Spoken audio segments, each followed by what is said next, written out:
Good morning बच्चों।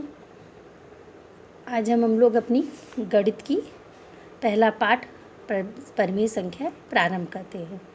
परिमेय संख्याओं के बारे में या उसकी परिभाषा के विषय में आप लोगों ने कक्षा 7 में भी पढ़ रखा है। हम उसको पुनः स्मरण करते हुए देखते हैं कि सबसे पहले परिमेय संख्या होती क्या है। तो परिमेय ऐसी संख्या जिसे हम P/Q के रूप में लिख सकते हैं या ऐसी संख्याएं जिन्हें P/Q के रूप में लिखा जा सकता है जहां P और Q पूर्णांक हैं तथा Q 0 के बराबर ना हो, ऐसी संख्याओं को कहते हैं परिमेय संख्याएं। P और Q पूर्णांक कैसे हैं? पूर्णांक किस तरीके के होते हैं? पूर्णांक हम लोगों ने पढ़ चुका है कि वो संख्याएं हैं और पूर्णांक दो तरह के होते हैं, धनात्मक और ऋणात्मक।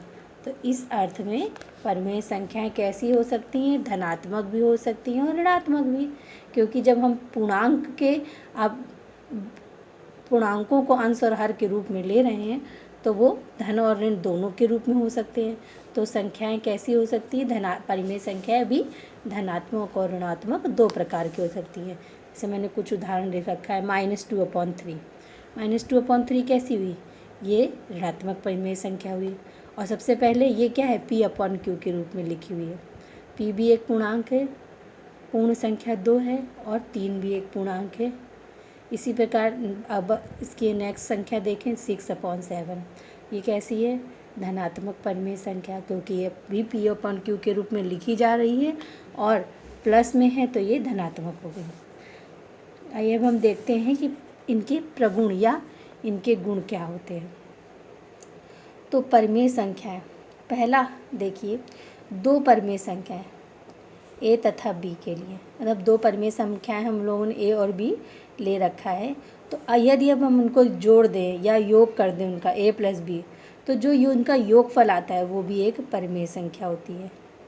इसी प्रकार यदि हम उन्हें घटाते हैं तो उनका जो घटाने के बाद परिणाम प्राप्त होता है वो भी एक परिमेय संख्या होती है। तीसरा है, यदि इन्हीं दो संख्याओं को हम परिमेय संख्याओं को गुणा कर दें तो वे दोनों परिमेय संख्याएं भी गुणा करने के पश्चात जो गुणनफल प्राप्त होगा वो भी परिमेय संख्या होगी। आखिरी में आता है चौथा, शून्य, D पॉइंट। शून्य को छोड़ के, क्योंकि P/Q की हम संख्या लिख रहे हैं, तो अगर हमने 0 ले लिया हर में तो वो कैसा हो जाएगा? परिभाषित नहीं होगा। ये कैसी हो गई?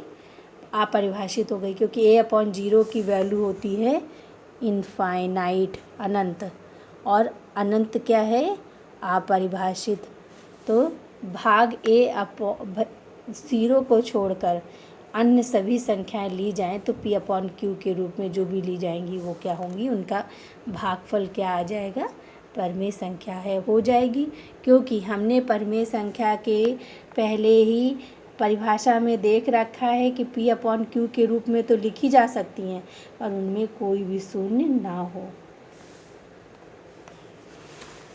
अब आइए हम एक उदाहरण के माध्यम से देखते हैं कि परिमेय संख्या के चारों गुण किस प्रकार फॉलो होते हैं। एक हमारे पास दो संख्याएं हैं, 4/7 + 6/11। 4/7 हो गई A और 6/7 हो गई, 6/11 हो गई B। अब इन दोनों संख्याओं को जोड़ते हैं हम, 7 और 11। परिमेय संख्याओं को जोड़ने के लिए सबसे पहले हमें उनका लघुत्तम लेना होगा। 7 और 11 का हमने लघुत्तम लिया तो 7 × 1 = 7 और 11 बाकी बचता है, 11 × 1 = 11। तो लघुत्तम क्या हुआ? 11 × 7 = 77। ये हो गया हमारा लघुत्तम, 11 × 7 = 77। अब इससे भाग दीजिए, 7 का गया तो 11 आ गया, 11 चौको 44। 11 से 77 में भाग दीजिए, हमें 7 बार पहाड़ा पढ़ना पड़ेगा, 7 बार टाइम्स पढ़ेंगे तो 7 × 6 = 42। दोनों को जोड़ दें, 4 × 2 = 6, 4 × 4 = 8, 86/77। ये क्या हो गई? P/Q के रूप में आ गई। तो P/Q के और दोनों ही पूर्णांक हैं तो ये जो इन दोनों दो संख्याएं ली थी, दोनों का योगफल आया 86/77। ये भी क्या हो गया, एक परिमेय संख्या है। हमारा प्रथम गुण इसका सिद्ध हो गया, प्रथम गुण सिद्ध हो गया कि ये परिमेय संख्या है। नेक्स्ट हम इसका देखते हैं, अगर इन्हें हम घटाते हैं 4/7 - 6/11, एलसीएम हमारा वही लघुत्तम रहेगा, अभी भी वही संख्या है 77। अब बस केवल 44 + 42 का हो गया, 44 - 42 और आया 2/77। अभी भी क्या है, ये संख्या P/Q के रूप में है। जब P/Q के रूप में हो गई तो ये क्या बन गई, परिमेय संख्या। इसका तीसरा प्रगुण है गुणनफल, 4/7 × 6/11। इनको गुणा करें, इनमें से कोई एक दूसरे से कट भी नहीं रहा है कि सरलतम रूप में लिया जा सके। ना 11, 4 और 11 एक दूसरे के पहाड़े में आते हैं, ना 7 और 6 टेबल में आते हैं एक दूसरे के। तो 4 छंग 24, 7 11 सत्ते 77। ये भी क्या आ गई, P/Q के रूप में। तो क्या हुआ, गुणनफल भी एक परिमेय संख्या आई।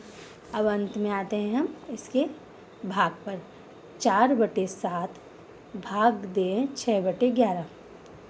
अब हम भाग दें या हम इसको सरल रूप में लिखें तो 4/7 और भाग को अगर हम गुणे में चेंज कर दें तो अंश और हर के स्थान में परिवर्तन हो जाएगा। अंश हर में की जगह पर आएगा और हर अंश की जगह पर जाएगा। 4/7 गुणे 11/6। अब हम इसको सरल रूप में देखें, अब ये एक दूसरे के पहाड़े में आ सकते हैं। 4 और 6 2 के टेबल में आते हैं, 2 दूनी 4, 2 तिहाई 6। अब तो ये किसी के टेबल में नहीं आ रहे हैं, ये भी किसी की टेबल नहीं आ रहे। इनको हम और सरल रूप में लिखें, इन दोनों के बीच में गुणे का निशान है, तो 11 × 2 कितना आ जाएगा, 11 दूनी 22/7 × 21। ये भी क्या आ गया आपका, P/Q के रूप में। P/Q के रूप में जैसे ही आया, ये भी हो गई एक परिमेय संख्या। Thank you.